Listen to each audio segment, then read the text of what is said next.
Hello, I am doctor Nitish Agarwal, Agarwal spine clinic, FC road, Pune. तो आज हम spine surgery, microscopic spine surgery के बारे में बात करेंगे कि माइक्रोस्कोपिक स्पाइन सर्जरी किसको लगती है, हम करते कैसे हैं, माइक्रोस्कोपिक स्पाइन सर्जरी की सक्सेस रेट कितनी है।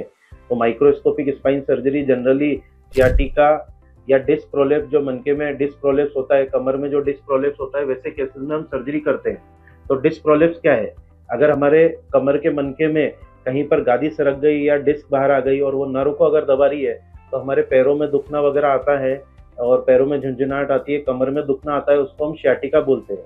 Most common reason long time तक ट्रेवल, ट्रॉमा, विटामिन डेफिशिएंसी वगैरह, इनकी वजह से यंग एज में ही, आजकल काफ़ी ज़्यादा यंग एज में, नहीं तो अर्ली मिडिल एज में काफ़ी ज़्यादा पेशेंट्स की डिस्क वगैरह बाहर आ जाती है, उसकी वजह से नर्व वगैरह दबती है, तो उनको पैरों में दुखना वगैरह, मुंगिया वगैरह आना काफ़ी ज़्यादा कॉमन है।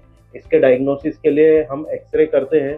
एक्सरे में हमको समझ में आता है कि डिस्क का स्पेस वगैरह कितना कम हुआ है, लेवल, और उसके बाद हम एमआरआई करते हैं। एमआरआई पे हमको डिस्क प्रोलेप्स वगैरह, डिस्क का हाइड्रेशन कितना कम हुआ है, कौन सी साइड में डिस्क सरक के बाहर आई है, डिस्क प्रोलेप्स वगैरह, उसके बेसिस पे, और कौन सी साइड की नर्व दबी है, उसके बेसिस पे हम डायग्नोसिस करते हैं। तो इसमें जनरली हम शुरू में पेशेंट को मेडिसिन और कंजर्वेटिव ट्रीटमेंट से ट्रीट करने की कोशिश करते हैं। तो माइक्रोस्कोपिक स्पाइन सर्जरी हम ऐसे ही पेशेंट को करते हैं जो कि मेडिसिन, फिजियोथेरेपी, एक्सरसाइज या बेड रेस्ट से ठीक नहीं हो पाते, ट्रैक्शन से ठीक नहीं हो पाते, उस केस में हम माइक्रोस्कोपिक स्पाइन सर्जरी करते हैं।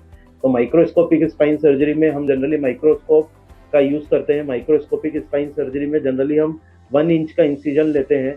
1 इंच के इंसिजन से, स्किन इंसिजन से हम रिट्रैक्टर वगैरह यूज़ करके अंदर जाके पेशेंट का जिस लेवल पे प्रॉब्लम है, जैसे मान लीजिए L4-5 में प्रॉब्लम है, गादी सरक के बाहर आया है, काफ़ी सीवियर नर्व दबा है, तो वैसे केसेस में हम L4-5 लेवल पे जो डिस्क है उसको अपन कट करके बाहर निकाल लेते हैं और नर्व को कम्प्लीटली फ्री कर देते हैं। ऐसे केसेस में पेशेंट को 2 या 3 टाँके की सर्जरी रहती है। पेशेंट को हम 1 दिन का बेड रेस्ट देते हैं। पेशेंट को हम अगले दिन 5 मिनट्स बिठाना, 5 मिनट्स चलाना वगैरह चालू करते हैं। शुरू में हम पेशेंट को बेल्ट की हेल्प से चलाना चालू करते हैं, बेल्ट की हेल्प से बिठाना चालू करते हैं और पैरों का एक्सरसाइज वगैरह चालू करते हैं। धीरे धीरे अगले दिन पेशेंट का चलाना वगैरह अगले हफ्ते में धीरे धीरे बढ़ाते जाते हैं। 5 मिनट्स की जगह 10 मिनट्स, 20 मिनट्स, ऐसे धीरे धीरे उनको जैसे जैसे पेशेंट को कंफर्टेबल रहता है, हर हफ्ते उनका एक्सरसाइज और चलने का फ्रिक्वेंसी हम बढ़ाते जाते हैं। और साथ में थोड़े दिन तक हम पेशेंट को पेन किलर मेडिसिन वगैरह भी चालू रखते हैं, ताकि जो सर्जरी का जो पेन है वो कम हो जाए। सर्जरी का सक्सेस रेट 98%, 95%, 98% है।